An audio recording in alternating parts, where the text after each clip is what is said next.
السلام عليكم ورحمة الله وبركاته. أهلا بكم متابعين قناة فاتي وورد كوكينج على اليوتيوب. إذا كانت هذه أول مرة تشاهد فيها القناة لا تنسوا عمل لايك والاشتراك وتفعيل الجرس ليصلكم كل جديد. في هذا الفيديو سوف نتعرف على كيفية عمل كب كيك بطريقة سهلة وفي متناول الجميع، فابقوا معنا لنتعرف على المقادير وطريقة التحضير. بسم الله، نبدأ على بركة الله. بالنسبة لمقادير الكيك، نفس الكيك المعتمد عندي، تجدون الرابط في خانة الوصف أو في آخر الفيديو على شاشة النهاية. وبالنسبة للقوالب الفردية لكم الاختيار وحسب رغبتكم والمتوفر لديكم.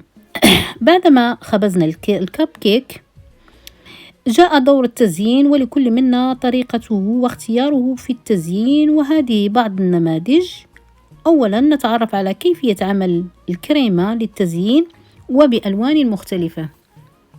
كما تشاهدون الآن نطرب الكريم شانتي،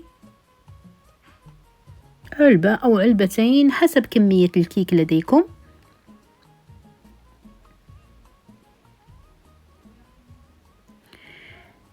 بعد ما نطربها جيدا نضيف علبة من جبن كريمي،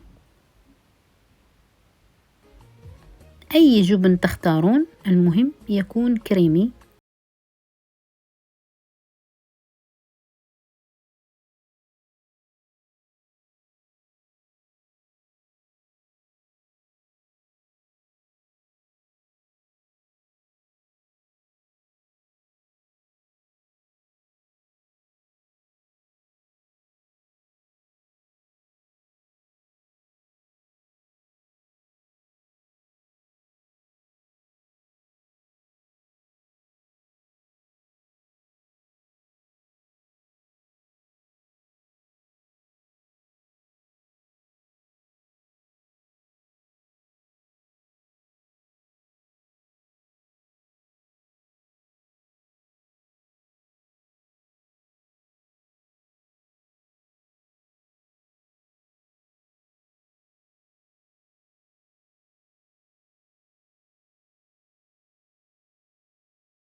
وكذلك بالنسبة للون الأخضر نفس الطريقة إلى أن نكمل كل الكيك التي معنا.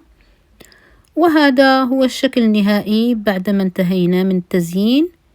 أضفنا لمسة أخيرة وهي الورد الطبيعي كما تشاهدون، وفي بعض الأنواع من الكب كيك تركناها بدون كريمة. أتمنى الوصفة تنال إعجابكم. إلى فيديو قادم إن شاء الله. دمتم في رعاية الله.